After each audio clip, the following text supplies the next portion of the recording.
Welcome back. Let's head over to the world of sports now. Talking about FIBA basketball, Ayo, we put up a good fight, didn't we?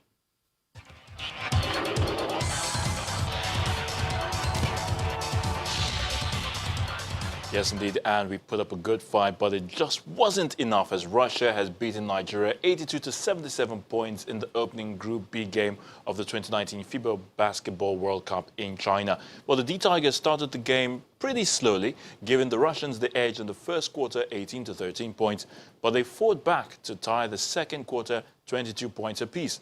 The D-Tigers stayed top in the third quarter 23 to 18 points, but somehow faltered in the deciding moments to lose the fourth quarter 24 to 19 points.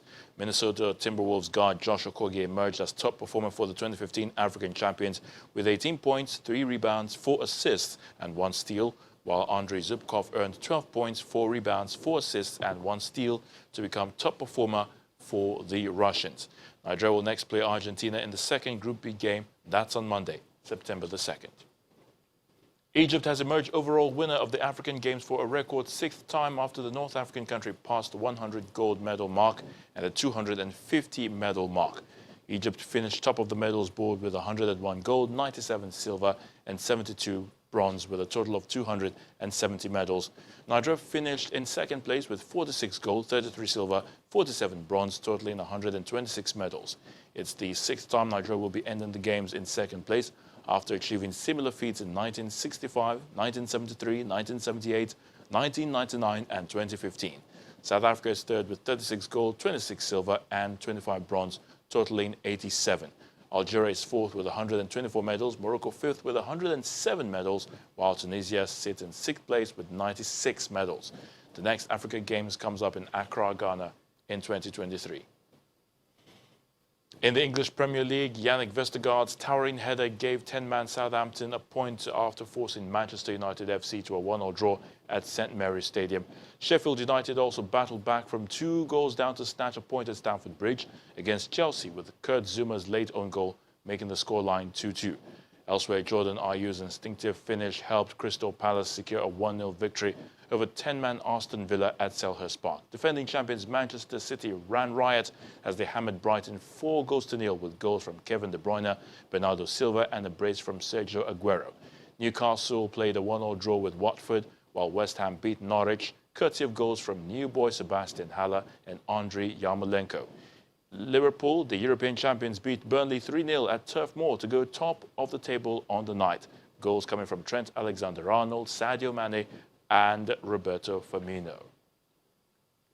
And Novak Djokovic has rolled into the US Open fourth round. Djokovic was less bothered by left shoulder pain that nagged him in the second round in defeating the 111th ranked American Denis Kudla 6-3, 6-4, 6-2. The 32-year-old saved all 7 break points that he faced and converted 4 of his break point chances, firing 34 winners en route to advancing in 2 hours and 3 minutes.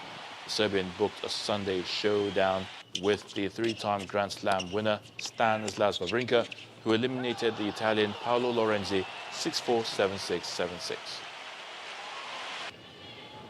Ladies and gentlemen, as a courtesy to the players, please remain silent during the point. Thank you.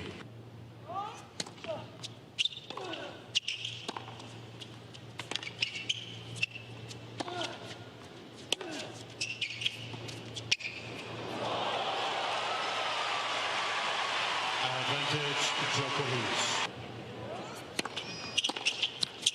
Game center match Djokovic. 2 sets to love, 6-3, 6-4,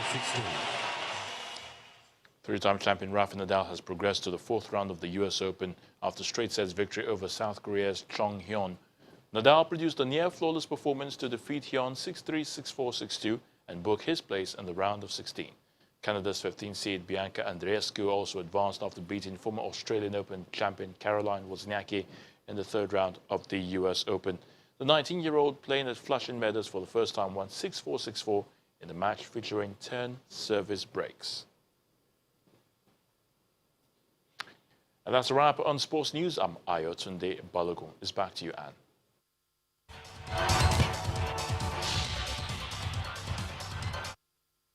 Thanks a lot, Ayotunde.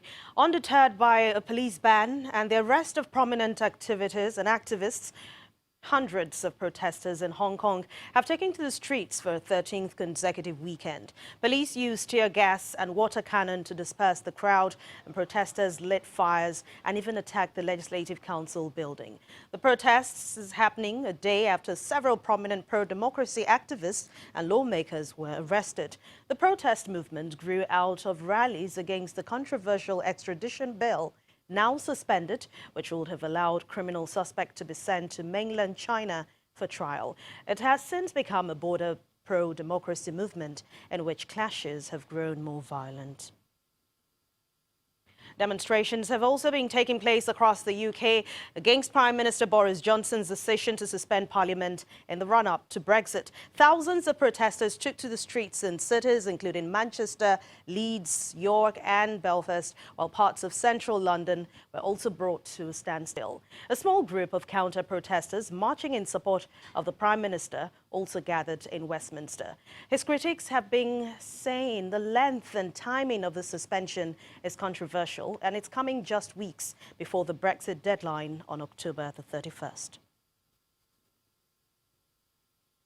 And in India, the government has published a final version of the A-list, which effectively strips about 1.9 million people in the northeastern part of the state of Assam of their citizenship. The National Register of Citizens, that's NRC, is a list of people who can prove they came from the state by March 2024.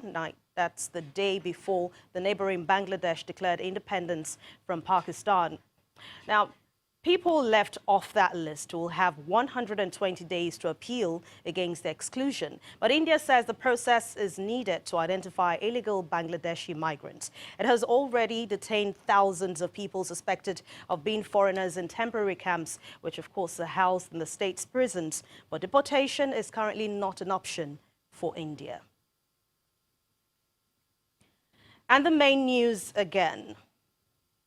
A fuel tanker explosion today killed 3 persons, injured 8, and left several shops and property burnt at Diko Junction along the Abuja-Kaduna Highway in Niger State.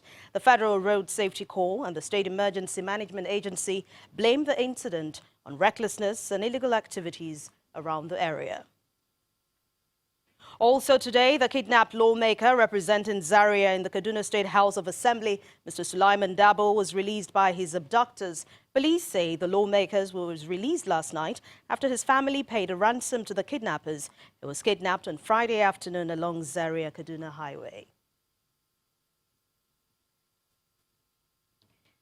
And Hong Kong demonstrators today defy the ban on protest by hitting the streets, but riot police officers again dispersed them with tear gas, rubber bullets and water cannon. That's the news at 10 tonight. Thank you so much for watching. I'm Anne Nwawado. Enjoy the rest of your weekend.